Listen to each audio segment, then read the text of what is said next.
the machine. So I apologize, this is a little bit of a crude image.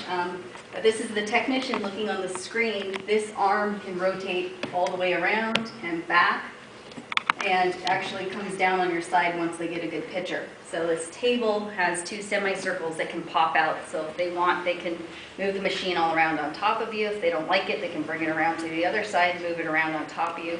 They'll position the probe wherever they get the best picture, whether it's in front or in back. So, but that's the procedure right there. Most of these now are mobile units. Up here in Whatcom County, we still only have a unit that comes up once a week. Which another thing is a problem, because if you're in the hospital with a pretty big stone, you know, we tell people we just don't have the equipment. The hospital still has not bought one of these machines. So you still have to kind of wait your turn.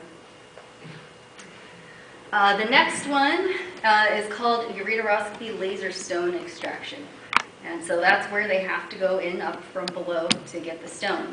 Nowadays we have these pretty advanced lasers. They usually go in, can laser it into pieces, and actually feed up a little basket to retrieve the pieces. That can be a little irritating to the ureter, and so oftentimes they'll leave a stent in place. Not always, but a lot of times they will, especially for safety's sake. A lot of people who don't get stents can get readmitted for pain control. So sometimes it's a good option to do. The stent essentially looks like a little plastic piece of spaghetti that has two curls on the end. And the design is so that one locks up in the kidney and the other curl stays down in the pelvis and the bladder. And it's got little holes all down the side. So it does keep the ureter open so you can still keep that kidney draining. Oftentimes we'll kind of do the procedure, see how beat up the ureter looks or how much inflammation is in there, and then decide whether or not to leave a stent. You may still need to pass fragments even after the laser extraction, even if they basket it. Another time they've gone in there and there's just too much swelling. They haven't been able to get close to the stone, and they decide, you know, it's not worth it to rip or tear somebody's ureter, so we're going to back out, we'll leave a stent, and we'll try and let things calm down and go into the later time. The other thing too, it's special equipment as well. You have to have the laser, you have to have available baskets, and there's only a certain amount of staff that's actually trained. You have to be specifically certified to run this equipment. So there's been times at the hospital where it just hasn't been an option because we just don't have anybody there, particularly on the weekends. It used to happen. So part of what dictates your procedure, at least up here, is still that we don't have all the equipment all the time. And these are the pictures of the stents. So, and this is literally, they usually leave a string on this end because some people, we leave it so the string actually protrudes so you can pull it yourself. Other times, if we're kind of worried that the patient, you know, say a dementia patient, somebody who might rustle around, pull things out, they decide to leave one without a stent because we don't want it to move. In which case, if there's no string, that means you're also buying a cystoscopy when you get this procedure because they got to go up into the bladder and actually yank it out with a camera. So, but that's exactly what they're like. They're about this long. So, and they stretch. Some people are bigger than others. So it's kind of a plastic tube? It's exactly. It's like a little plastic piece of spaghetti, and if you look all down the side, it's got teeny, tiny holes all the way down the side. And then there's a big string on the end. So the teeny tiny holes are to drain the urine, but that just takes up more room in the ureter, right? So it does. It's kind of designed to help keep things as open as they can, but also to let urine drain through. Sometimes they've put them in too for people who have scarring or other injuries. For people who have actual injuries to the ureter, a lot of times they'll end up with a stent because you put that around there to let it heal so that you don't have scar tissue form and just block the whole ureter. I was just thinking if the stone was so large, it was having trouble passing. Now you're taking up more room. Normally the fragments can eke by, believe it or not. The ureter, believe it or not, actually just kind of like your intestines, peristalsis a little bit, so it does kind of force all those little things down. You know, sometimes if there's just so much inflammation, they leave the stent in there for a while just to kind of keep the tube propped open, and then we'll yank it and hope that people pass more fragments. So, but these aren't always the most comfortable things. I've met people who had no idea they had these put in at the hospital. They came in emergently, had no clue. And then there's people who say they're miserable. It feels like somebody's stabbing them in the back. They have to pee all the time. So it can vary. So the other thing is you never want to leave one of these in there more than 3 months because they also start to crystallize and form stones. So it's been a big problem if you have some non-compliant people or some people with issues who get these placed in the ER, disappear, and then show up somewhere, 6 months, a year later, and you take a look in there and all you see is a big, crusty, coiled thing going all the way down to the bladder. So you have to be careful what patients you decide to put these in, and people actually have to be responsible and come and follow up. So the fact that some people have these and don't know is how they don't follow up. Why would you have someone who's non-compliant and would rather go through all that pain and deal with, rather than just being in compliance and get it done? Well, like I said, sometimes if you think they're a lithotripsy candidate, they've got a big stone, but we don't have the equipment, so we think we'll stent them. Or people who come in septic oftentimes aren't healthy enough, so we say we'll stent them, treat them with antibiotics, stabilize them. But if they don't bother to show up for the final procedure, now they have a stone and a crusted stent to deal with. So, sorry, this picture's kind of blurry, but it's the scopes. They're very much just like the ones you see used for colonoscopies and things, but smaller. They just lubricate them. They put them inside the bladder. They even have smaller ones which can go up. And there's a little teeny tiny laser fiber there that will laser up the stones, and then they usually pass. It just looks like a little mesh basket that they can puff up and extract all the pieces. So sometimes if people, have had particularly bothersome stones, I've had people, believe it or not, lithotripsies failed them twice, and they come back in, we still can't get this. I'm like, let's buck it up and go for the invasive procedure, because we got to try and get that out. And that's happened. Yeah. That's $20,000 down the tubes. Exactly. People aren't happy, but it happens. What's the average diameter of the urethra? It gets uncomfortable with really anything greater than a millimeter that's not liquid in it. Your actual diameter is probably about 4 millimeters or so, and that's if you have it kind of flattened. But really, and it gets really inflamed too. I've seen it. We've had to do surgery for 1-2 millimeter stones where the ureter just swelled shut around it, and it was so irritated. So. And then you come down to kind of our worst case scenario, but still happens nowadays, kind of the open extraction. And that is the percutaneous nephrolithotomy. And that's for people who have extremely large stones. We're talking golf ball size, sometimes bigger. Or people who they've blasted them numerous times and haven't really made much progress. And so literally, you go in, you're positioned on your stomach on a table, and we take a big incision, we go into your back, into your kidney. And it is invasive. There's a lot of bleeding. It's particularly bloody surgery. You have to have interventional radiology there to help you monitor it with all the imaging. And they literally use a grinding tool to break it up and suck out all the pieces. And then because of the issues with bleeding and possible fragments, they stick a big old tube in your back that you have to wear around for at least a day or so. So typically this has to be an inpatient overnight procedure. Typically if everything goes well and you come out the next day, what we do is we clamp the nephrostomy, see if the urine diverts down, and if it does, we can likely pull it or just leave the bag in for a few days.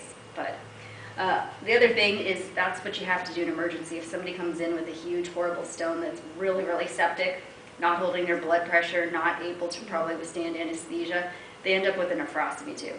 And those people are not too happy to leave with a big bag of urine and a tube and a hole in their back. But it is still needed, and we still do it on a routine basis. The cystolithotomy is for people who generally develop extremely large bladder stones. That's mainly older men with prostate problems, building up a lot of debris and things in the bladder, but still actually a frequent procedure. That one tends to not feel as barbaric. You can make a fairly simple suprapubic incision, about 1 inch usually, and take most out conservatively. And most are still done on an outpatient basis. But if we actually have to do the percutaneous nephrolithotomy that's in the hospital, typically 2 doctors involved, and sometimes there can be a significant amount of blood loss. So that's a serious thing to kind of weigh. So we try and keep it last case, last resort. How do they control the bleeding? Plenty of pressure when we're in there, plenty of water. You have to be really careful where you cut, sometimes they do some dye studies and things to make sure we can try and avoid major vessels, but it still happens. So, there have been people we took in there to do that, thought things were okay, get out to the recovery room, have to go right back in for bleeding. So it's something to think about. I tell people it's not as simple. And this is just a picture of the percutaneous extraction. So literally, this is a big grinding tool that goes into the kidney. And then they hook up what is essentially just a Foley catheter.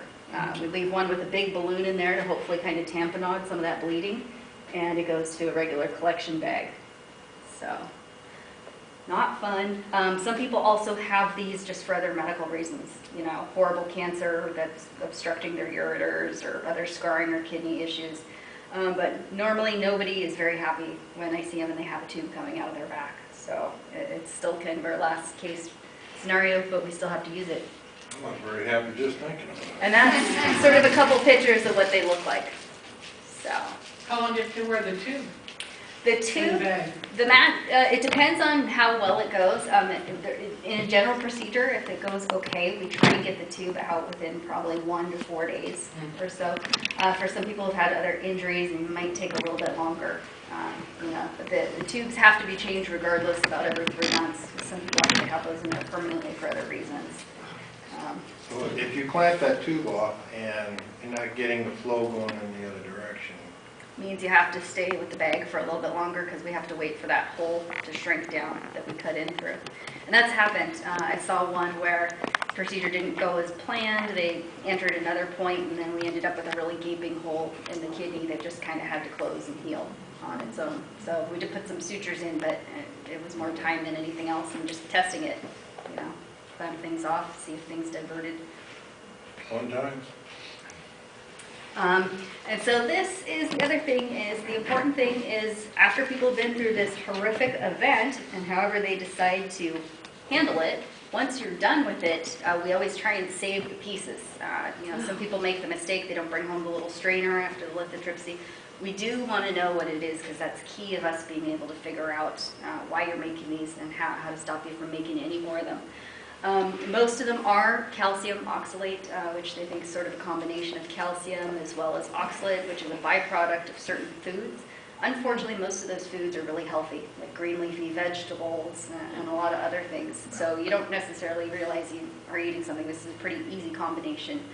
One of the things we generally do is not only do we analyze the stone, but we generally send people with their 24-hour urine collection to see exactly what's coming out of their kidneys in 24 hours.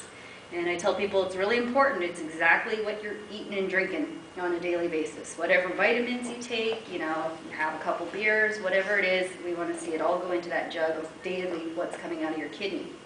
They analyze a bunch of things looking at that. We look at total volume, we look at pH, we look at the amount of citrate that's in there, the amount of calcium. There are certain conditions where the kidney is spilling calcium inappropriately that need to be managed. There's also, what I commonly saw was, believe it or not, people had too much parathyroid hormone, overactive parathyroid glands, which will cause you to produce excessive calcium. And that can be regulated fairly easy. For some people, if we've been able to nail that down, that that's the problem, they've not had kidney stones further in their life. The other thing can be uric acid predisposes you, gout, things of that nature, people who have diets high in meats, proteins, what they call a high purine diet. So the other thing we do, we look at the 24-hour urine, and then I usually get some blood work too to see if there's anything going on metabolically that could be, you know, predisposing you to producing some of this. And some things we can regulate. We can give you medication for gout. You know, we can control calcium. One thing we can do, we can change the pH of your urine with certain things, which help. They say to acidify the urine helps you prevent forming stones. So we look at all that together as a picture. Unfortunately, a lot of people will do all this workup and we won't really find anything. And we still don't have a good explanation. We know there's a high genetic link that runs in your family that you could be predisposed to kidney stones, but for some people I never find anything wrong with them. And I can't explain why they get one, you know, every 2 years or why they pass some grit every few months, but it does happen. So we look at all these things. One of the things that's really been a hot topic up here, because everybody's on vitamin D, is what about the calcium-vitamin D relationship? We're not too sure on that. We're kind of figuring out that calcium metabolism is probably more complicated than we thought, and we don't know it necessarily. They're thinking, you know, the fact that if our body really needs it, it will leach it from somewhere anyways. We're also thinking that the fact that we've put it in so many supplements and different things, we're not really metabolizing it properly. So it's showing up in funny places it shouldn't be, like your kidneys.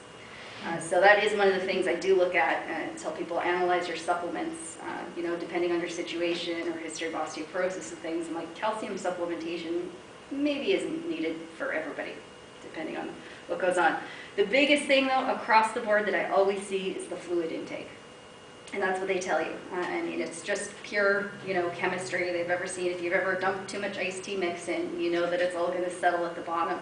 And it's the same thing with your kidneys. The more liquid you can pump through there. We always told people we want to see that you're making at least 2 liters of urine a day, which is a lot. Usually means you're peeing every, you know, hour and a half, 2 hours. But the more you can keep everything dilute in there, that's really your best way of staying free of stones. And that's what I used to see most common on workups that I would have to lecture people about is what? This may be like an old wives' tale. I have heard that in certain areas, the makeup of just the water in the ground.